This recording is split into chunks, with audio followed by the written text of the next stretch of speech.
Trader लोकांना वाटतो की गॅमलिंग आहे, तर की तो जुगार खेळतो.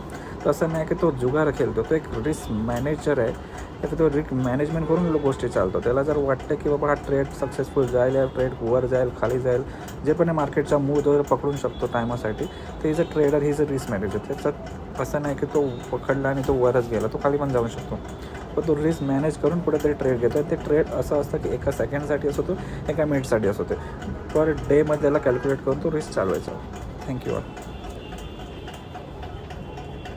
ट्रेडर लोकांना वाटतो की गॅमलिंग आहे, तर की तो जुगार खेळतो. तसं नाही की तो जुगार खेळतो, तो एक रिस्क मॅनेजर आहे. तर तो रिस्क मॅनेजमेंट करून गोष्टी चालतो. त्याला जर वाटतं की बाबा हा ट्रेड सक्सेसफुल जाईल, या ट्रेड वर जाईल, खाली जाईल, जे पण आहे मार्केटचा मूड वगैरे पकडून शकतो टायमासाठी, तर is a trader, he is a risk manager. त्याच्यात असं नाही की तो पकडला आणि तो वरच गेला, तो खाली पण जाऊ शकतो. पण तो रिस्क मॅनेज करून कुठेतरी ट्रेड घेतो. ते ट्रेड असं असतं की एका सेकंडसाठी असतो, तो एका मिनिटसाठी असतो. ते पर डेमध्ये त्याला कॅल्क्युलेट करून तो रिस्क चालवायचा. थँक्यू.